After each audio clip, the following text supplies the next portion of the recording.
ہر معصوم نے علم پھیلایا، ہر معصوم کے پاس اتنا ہی علم ہے جتنا چھٹے امام کے پاس، لیکن آج تک ہم بھی جعفری کہلاتے ہیں، اور علم کے اعتبار سے چھٹے امام ذہن میں آ رہے ہیں۔ جو چھٹے امام کی سب سے بڑی خصوصیت یہ تھی کہ ان کو چانس ملا تھا علم پہنچانے کا لوگوں تک،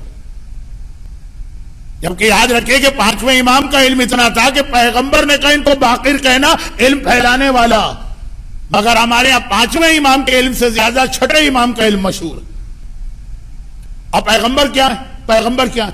پیغمبر کی زندگی کی آخری گھڑیاں، یعنی سفر کا وہ مہینہ جس میں پیغمبر دنیا سے گئے، بہت کمزور ہو گئے تھے غدیر سے آ کر، زہر بھی دیا گیا تھا اور بھی ٹارچر ہوئے تھے پیغمبر پر، بہت کمزور ہو گئے تھے، پراپر علاج بھی نہیں کرنے دیا جا رہا، کئی دنوں سے مسجد میں بھی نہیں گئے، دن نہیں ویک۔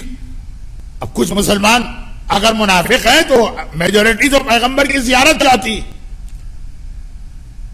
ایک دن پیغمبر نے کہا بھائی آج مجھ میں تھوڑی ہمت و طاقت ہے، مجھے مسجد لے کے جاؤ۔ مولا علی اور پیغمبر کے ایک چچا عباس یہ سہارا لے کے مسجد میں لائے، پوری مسجد بھری ہوئی ہے۔ کون سی مسجد؟ مسجد النبوی بھری ہوئی ہے، لیکن جو کہ کسی واجب نماز کا ٹائم نہیں ہے، مثلا صبح 10 بجے کا ٹائم یا شام کے 4 بجے کا ٹائم ہے، تو اب لوگ آ رہے ہیں اپنی مرضی سے عبادت کر رہے ہیں۔ تو کراچی میں آپ نے دیکھا ہوگا، عراق میں آپ نے دیکھا ہوگا، ایران میں دیکھا ہوگا کہ جب کوئی نماز جماعت کا ٹائم نہ ہو تو ہر آدمی الگ ٹائپ کی عبادت کرتا ہے، کوئی زیارت پڑھ رہا ہے، کوئی نماز پڑھ رہا ہے، کوئی قرآن پڑھ رہا ہے، کوئی تسبیح لے کے بیٹھا ہوا ہے، الگ الگ، ہر اسلام نے چوائس دیا ہے آپ کو۔ تو مسجد بھری ہوئی ہے۔ آج بھی آپ مدینے میں جائیے واجب نمازوں سے ہٹ کر، ایک عجیب آپ کو ایٹماسفیئر ملے گا، مزہ آئے گا، کہیں نمازیں ہیں تو کہیں قرآن ہے تو کہیں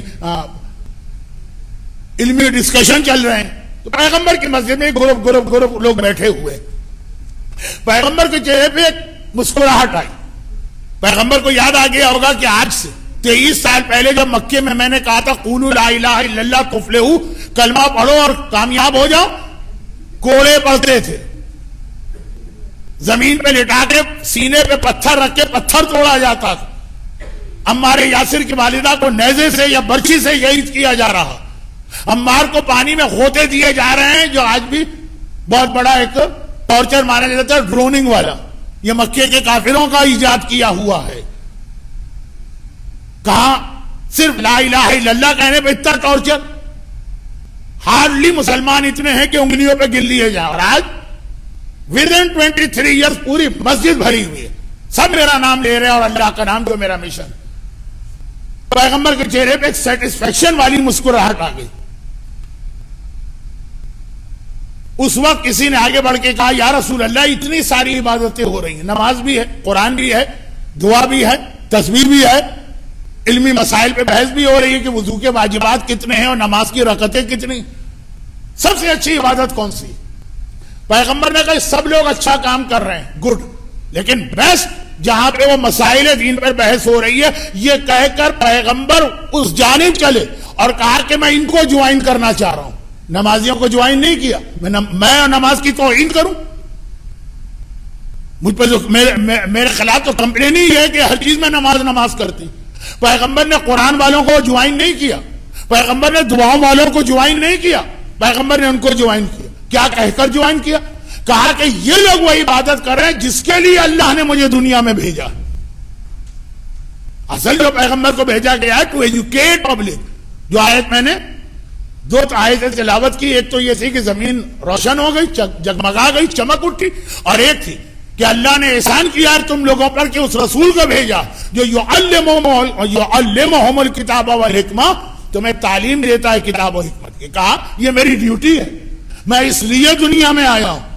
دنیا کیوں بنائی گئی ہے؟ رسول کے لیے، اور رسول یہاں پہ کیوں آئے ہیں؟ ہمیں اور آپ کو ایجوکیٹ کرنے کے لیے۔